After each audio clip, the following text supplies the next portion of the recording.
The morning sun streamed through the windows of Hudson Real Estate's high-rise office in Grand Rapids. Jennifer Walker sat at her window desk on the 42nd floor, reviewing the latest real estate transaction documents.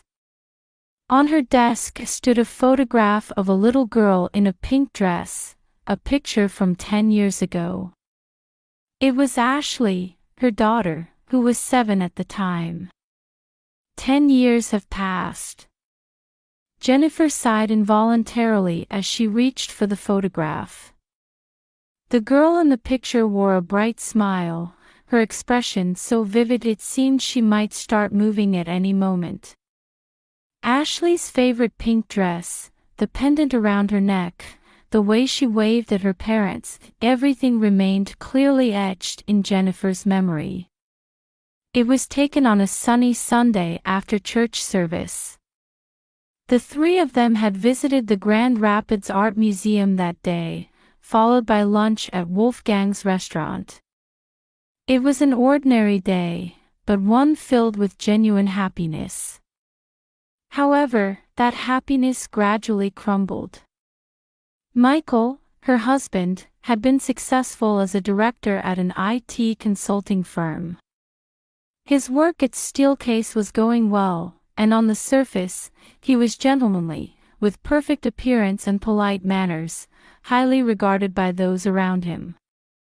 Dressed in expensive suits and maintaining impeccable grooming, he appeared to be the epitome of success. But at home, he showed a different face. Why is the mopping so sloppy? There's still a stain here. Ashley's grades have dropped because you're too lenient with her. You're not fulfilling your responsibilities as a mother. Isn't it your job to maintain this house's appearance? Have you ever thought about what the neighbors think? Her husband would anger over trivial matters, always demanding perfection. He was especially strict with their daughter Ashley. If she made a mistake during piano lessons, he would make her practice for hours. If there were errors in her homework, he would scold her thoroughly. Even on holidays, she was consumed with studying, rarely having time to play with friends. Sarah Bennett, a friend from church, listened sympathetically to Jennifer's troubles. Every time she encouraged Jennifer with, "The Lord will give you strength," Jennifer had to hold back her tears. And then, that day came. Ashley hasn't come home from school. She reported it to the police and searched throughout the city. They visited every house in the Heritage Hill district, walked Rosa Parks Circle and the school route countless times. Security cameras had captured Ashley walking home from school, her posture characteristically straight. But there was no footage after that. It was as if her daughter had dissolved into thin air. Detective Lisa Martinez from the Special Crimes Against Children Unit conducted every possible investigation. But no clues were found, the investigation stalled, and eventually went cold. Her relationship with Michael broke down, leading to divorce. Jennifer resolved to live on her own. 10 years later, Jennifer had achieved success as a senior manager and built a new life. She attended Calvary Church every Sunday, finding peace in her faith. She never missed Wednesday night Bible study. The church community had become her new family. However, Ashley's room remained exactly as it was that day. The pink bed cover, drawings on the wall, pencil holder on the desk. The bookshelf held End of Green Gables and Little Women, while the dresser still had hair accessories they had bought together while shopping. This space, where time seemed to have stopped, remained unchanged. Every morning before work, Jennifer would open the door to this room and peek inside. It had become her daily ritual. "Ms. Walker, are you ready for the Chicago business trip?" Tomorrow's meeting is with an important client. Startled by her colleague's voice, Jennifer hurriedly packed her documents into her bag. It was an important meeting aimed at closing a major deal, a luxury residential development project. She stood up, switching her mindset. But before leaving her desk, she looked at the photograph one more time. "Have a good day, Ashley. Mama hasn't given up," she whispered softly before leaving the office. It was still early morning, and the city of Grand Rapids was filled with the energy of a new day beginning. Chicago O'Hare International Airport was bathed in the soft light of dusk. Jennifer's steps were heavy as she headed toward the boarding gate. Though the 2 days of negotiations had gone well, mental fatigue weighed heavily on her. The contract signing for a large-scale real estate development project would surely boost the company's performance. Taking a sip of her café latte from Starbucks, she let out a deep sigh. The sight of families passing through the airport felt somehow distant. Gate C-17, now boarding for Grand Rapids. First class and business class passengers, please proceed. Prompted by the announcement, Jennifer completed her boarding procedures. It was unusually late flight for her, 7 p.m. The cabin was already dimly lit, with only reading lights dotting the darkness. Window seat, 14A. She smoothed her business suit skirt as she sat down, storing her heavy document bag in the overhead compartment. The pearl necklace matched with her navy suit gleamed softly in the cabin lighting. "Ma'am, may I take your coat?" Responding to the flight attendant's voice, she handed over her beige trench coat. The leather seat felt comfortable against her tired body. The words she had prayed in Ashley's room the night before the trip suddenly crossed her mind. "Lord, please protect my daughter. And someday, let us meet again." The cabin was enveloped in the peculiar quietness of twilight. The seat next to her was still empty. Jennifer closed her eyes, thinking to rest for a moment. She felt slightly dizzy from the lingering effects of the negotiations and fatigue. The meetings in Chicago's skyscrapers, the moment of signing the contract, the congratulatory handshakes, everything felt like distant events. Then, she sensed a faint presence. Someone sitting in the next seat. A glimpse of navy-colored fabric that looked like a uniform. A high school student, perhaps. A slight scent of vanilla. Thinking she heard a small voice, Jennifer opened her eyes. Indeed, a girl in a uniform sat next to her. Navy blazer with a pleated skirt. A modest brooch at the collar. Well-groomed appearance. But that face. "Mom." A thin, trembling voice. Like ice melting, a delicate resonance. At that moment, Jennifer's heart began to pound violently. The face of the girl before her overlapped with the photograph on her desk. That curve of the cheek, those large eyes, that slightly upturned nose. Even the small white scar behind her right ear, all features she remembered. Only now, the traces of that young girl had grown into the appearance of a 17-year-old. "Ashley." She heard her own voice echoing distantly. Her hands were shaking. Her heart was beating so hard it felt like it might burst. 10 years. A decade of time seemed to melt away in an instant. The memory of once holding those small hands became vivid again. Tears welled up in the girl's, Ashley's, eyes. Her trembling lips tried to speak. Jennifer could see her fingers clutching the uniform's chest pocket quivering slightly. Mother and daughter stared at each other as if time had stopped. The presence of other passengers, the cabin announcements, the roar of engines, everything seemed to fade away. "What are you doing there?" A low, cold voice resonated from behind. Jennifer saw Ashley's body stiffen for a moment. Her shoulders trembled slightly. "Let's change seats. There are suspicious people here." The owner of that voice was a woman in modest attire. A beige cardigan with a navy skirt. Conservative dress with minimal makeup. Pearl earrings swayed anxiously in the cabin lighting. However, her eyes mixed wariness with urgency. Rebecca Thompson. Jennifer instinctively understood. Michael's new wife. Her hand reached to grab Ashley's shoulder. Ashley stood up. Her movement was unnatural, like a puppet. However, as she rose from her seat, something fell from her hand. A small piece of paper.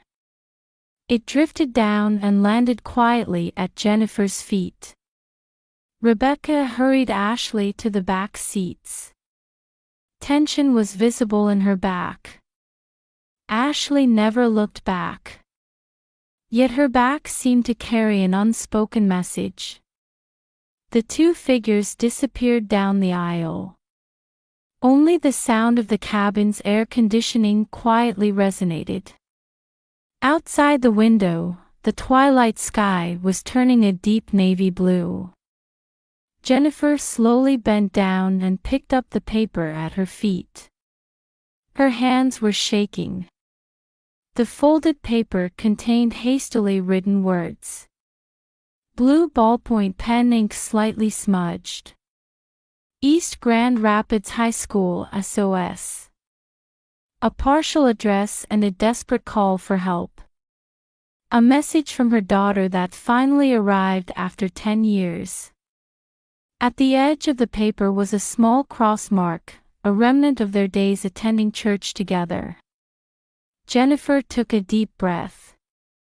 Sinking deep into her seat, she uttered a prayer. She clutched the small gold cross hanging around her neck. "Lord, you have heard my prayers. Please give me the strength to protect this child." The 45-minute flight to Grand Rapids. During that time, Jennifer remained facing forward, motionless. But her heart was racing.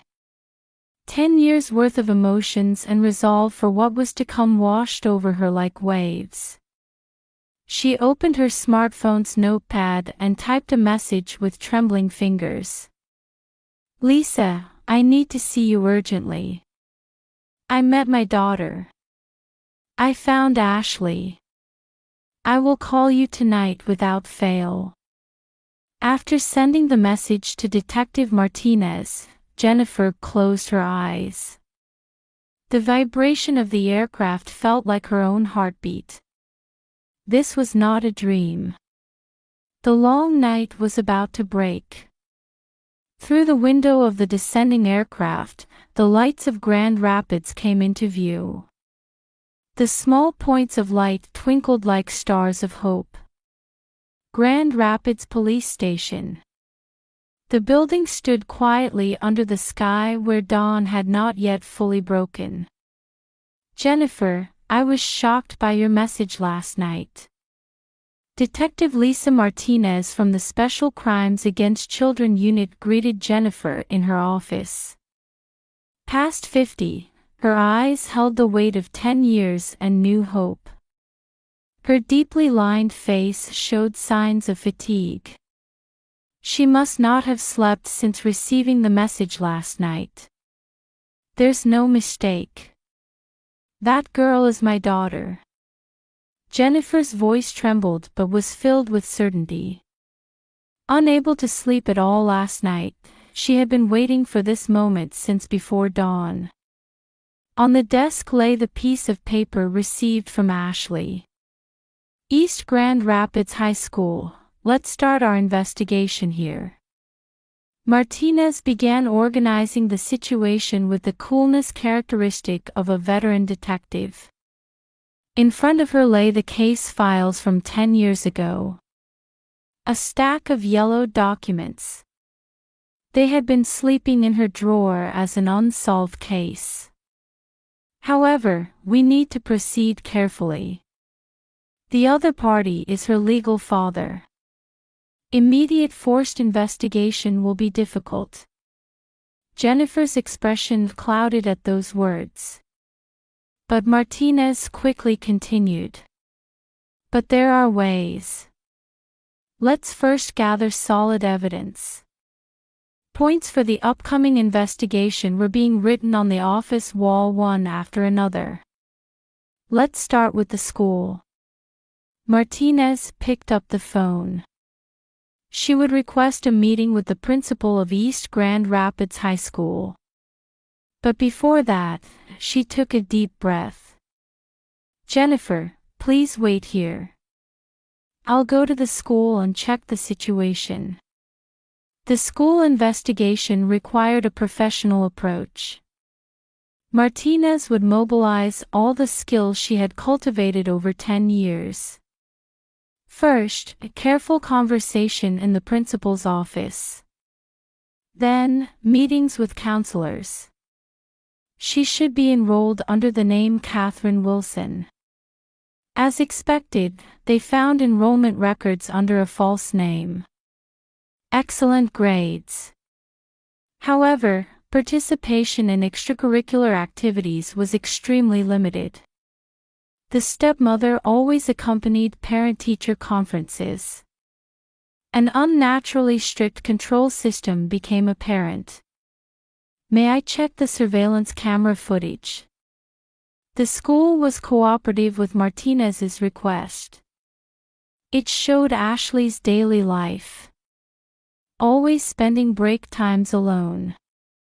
No use of mobile phones whatsoever. Rebecca always picking her up after school. A life that seemed bound by invisible chains.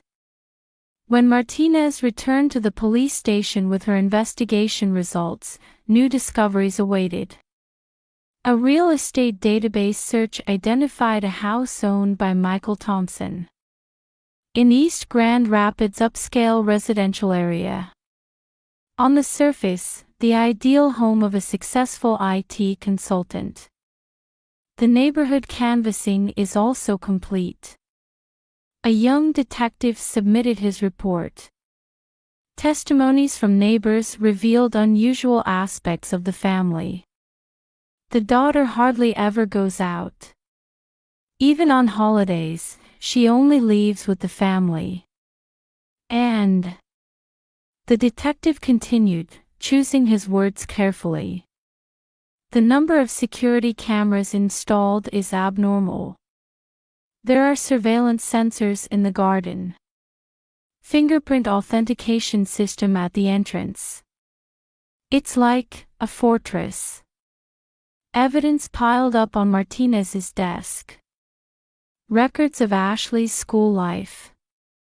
Michael's real estate records.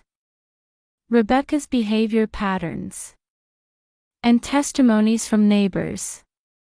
Everything pointed to the truth of the kidnapping case from 10 years ago. The motive was revenge, wasn't it? Martinez muttered while looking at old divorce mediation records. A perfectionist man couldn't accept losing his wife and daughter. His desire for control manifested in a distorted way. Outside, it was twilight. Orange sunlight streamed through the police station windows. Martinez stood up and faced the whiteboard. Let's make a rescue plan. Ashley's safety comes first. The timing will be tomorrow afternoon. During Ashley's regular counseling session. As the plan became more concrete, Jennifer gazed out the window with a prayerful expression. Small stars began twinkling in the twilight sky. Lord, please watch over tomorrow's actions. Martinez quietly nodded while watching Jennifer's profile. East Grand Rapids High School. Wednesday, 2 p.m. Quiet tension hung in the air as early summer sunlight poured down on the school building. 3 figures were in the counseling room. Jennifer, Detective Martinez, and the school counselor, Emily Brown. The courtyard was visible through the window. Students taking physical education classes seemed like they were in another world. 10 minutes left. Martinez quietly announced. Jennifer unconsciously clutched the cross at her neck. Meeting after 10 years. Just imagining it made her heart race. Then, footsteps were heard in the hallway. "Hello, Catherine." The counselor called out gently. The door opened, and Ashley appeared in her uniform. A moment of surprise and confusion. Then, understanding. Mother and daughter's eyes met. "Mom." A faint voice. But that single word contained 10 years of feelings. Jennifer stepped forward. At that moment, Ashley rushed toward her. She threw herself into her mother's arms. A warm, familiar sensation. The same shampoo scent from 10 years ago. "I'm sorry, Mom. I was scared, couldn't contact you." Tearful apologies. But Jennifer shook her head. "Don't apologize. I'm sorry I couldn't protect you." Time seemed to stop in their embrace. Martinez quietly took out her radio. "Team 2, begin." With that signal, movement also began in East Grand Rapids' upscale residential area. Michael Thompson's office. In his Steelcase Company conference room, he was in the middle of explaining a new project. As figures were displayed on the presentation screen, the door quietly opened. "Mr. Michael Thompson." 2 detectives announced in a matter-of-fact tone. "We have a warrant for your arrest. Please come with us voluntarily." The conference room froze. Michael's expression changed instantly. Beneath his perfectly arranged suit, his hands could be seen trembling. At the same time, another team began searching the Thompson house. Rebecca's face drained of color as she answered the door. "This is a search warrant. Please cooperate." Shocking discoveries were revealed one after another from inside the house. Surveillance camera wiring from Ashley's room. Behavior logs on the computer. And in the locked safe in the basement, 10 years of records were stored. Photos of Ashley, diaries, school records. And most shocking of all, notes from when the kidnapping was planned. A perfect plan written in meticulous handwriting. Numerous pieces of evidence telling the story of Michael's controlling nature and obsession. In the counseling room, Ashley began telling the truth about the past 10 years. Dad wanted to create a perfect family. Speaking with a trembling voice, but as if having made up her mind. If I made mistakes, I'd be scolded, restricted from going out, couldn't have a cell phone. Rebecca's presence also became clear. Rebecca was kind. But she seemed scared of Dad. So, the testimony was recorded and documented. Martinez listened to Ashley's story with professional detachment, but occasionally couldn't help wiping her eyes. "I'm a mother too. I understand your feelings somewhat." By evening, the situation was moving toward resolution. Michael and Rebecca were taken to the police station, and interrogations began. As lawyers bustled about, the truth gradually came to light. A father's twisted love that demanded perfection. A stepmother's guilt who couldn't speak up out of fear. And a girl forced to live in between for 10 years. At night, Jennifer and Ashley faced each other again in the police station's counseling room. What happens now?" Ashley's anxious voice was met with Jennifer gently holding her hand. "We'll move forward, one step at a time. We'll never be separated again." Outside the window, stars twinkled in the night sky. Martinez, watching over the two, offered a silent prayer. "Lord, grant peace to this mother and daughter." The long night of 10 years was finally about to break. The room's atmosphere was filled with sadness, joy, and new hope. "Mom, do you still go to church?" "Yes, every week." "Let's go together next time." "Yes. I'd like that." The conversation between mother and daughter continued quietly. Martinez discreetly left the room. In the hallway, she gave instructions about upcoming procedures to the young detective on standby. "Keep media contact to a minimum. Protecting the victim's privacy is our top priority."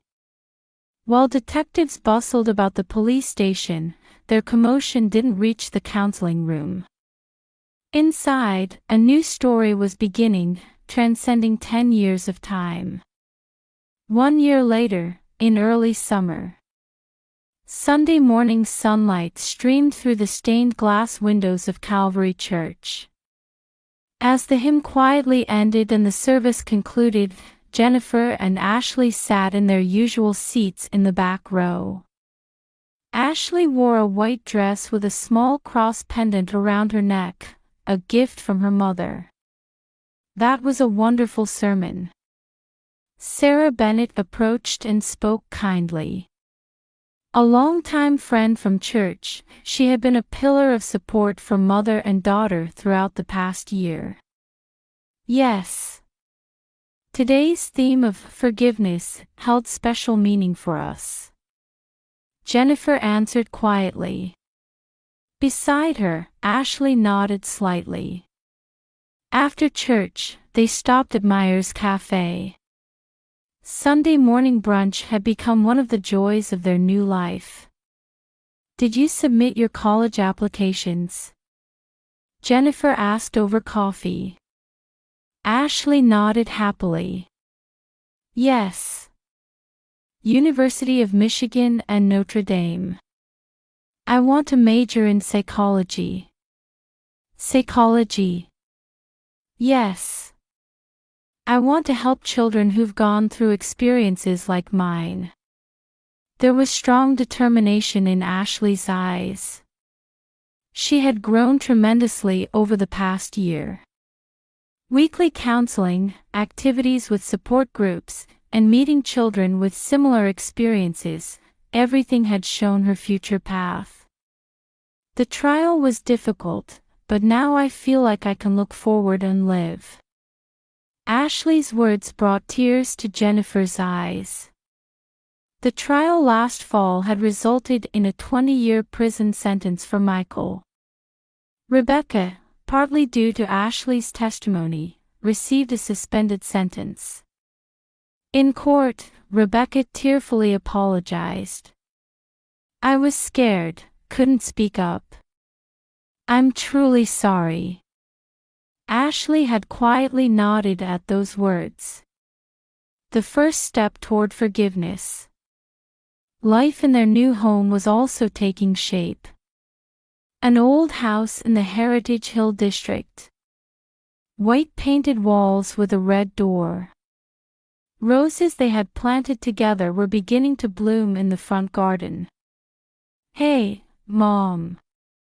This Saturday, there's a volunteer orientation at the art museum," Ashley continued.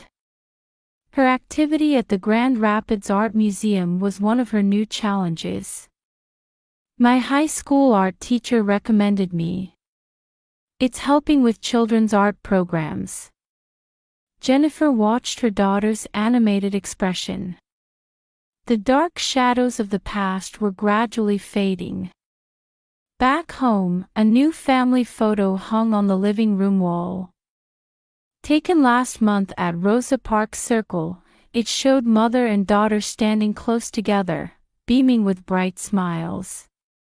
Next to it hung the photo from 10 years ago. The two pictures told the story of lost time and new beginnings. "Think I'll finish my homework." Ashley headed to her room. Unlike her old room, this one had bright wallpaper, bookshelves filled with her favorite books, and a bulletin board covered with photos of friends. Everything overflowed with her personality.